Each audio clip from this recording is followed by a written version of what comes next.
सैंधव सभ्यता के लिए साधारणतः 3 नाम का प्रयोग होता है: सिंधु सभ्यता, सिंधु घाटी सभ्यता और हड़प्पा सभ्यता। सर जॉन मार्शल ने सर्वप्रथम इसे सिंधु घाटी की सभ्यता का नाम दिया। रेडियो कार्बन 14 जैसी पद्धति से इसकी उम्र 2300 ईसा पूर्व से 1700 ईसा पूर्व मानी गई है, जो कि सर्वाधिक मान्य है।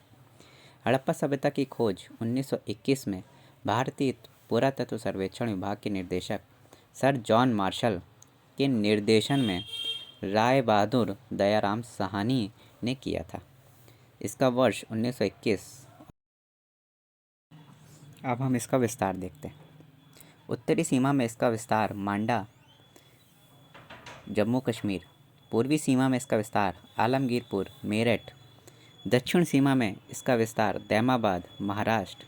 और पश्चिमी सीमा में इसका विस्तार सुतकंगडोर, बालूचिस्तान में हुआ है। इसका विस्तार त्रिभुजाकार है। सिंधु घाटी के जिन नगरों की खुदाई की गई है उसे निम्नलिखित 3 वर्गों में वर्गीकृत किया जा सकता है: पहला केंद्रीय नगर, दूसरा तटीय नगर और तीसरा अन्य नगर। सिंधु सभ्यता के 3 नगरीकरण केंद्रीय नगर हड़प्पा, मोहनजोदड़ो और धोलावीरा समकालीन बड़ी बस्तियां थीं। हड़प्पा के टीले के विषय में सर्वप्रथम जानकारी 1826 में चार्ल्स मिशन ने दी। 1920 से 1921 में दयाराम साहनी के नेतृत्व में पंजाब के तत्कालीन शाहीवाल जिले में रावी नदी के तट पर हड़प्पा का सर्वेक्षण हुआ। अब इसका हमको वर्ष 1920 से 1921 किसने किया? दयाराम साहनी। किसके नेतृत्व में हुआ ये याद रखना है। जिला कौन सा था? शाहीवाल। राज्य कौन सा था? पंजाब। और नदी कौन सी थी? रावी। इतना हमको याद रखना है।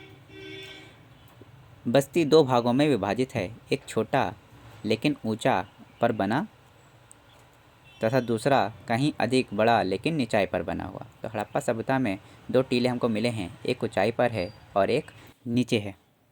जो ऊंचाई पर है उसे हम दुर्ग कहते हैं और जो नीचे है उसे हम निचला शहर कहते हैं।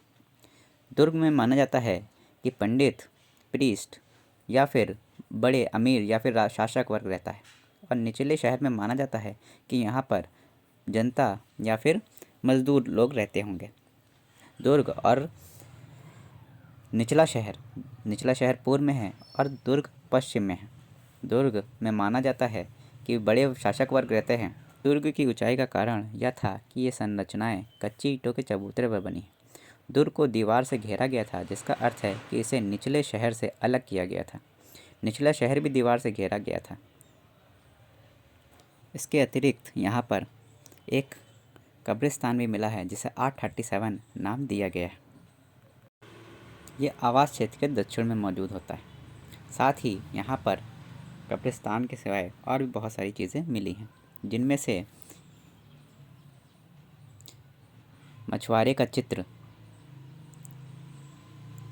साथ ही में स्त्री के गर्भ से निकला पौधा जिसे उर्वरता की देवी माना जाता है, साथ ही बैल, शंख का बैल, उसके साथ ही गेहूँ और जौ मिले।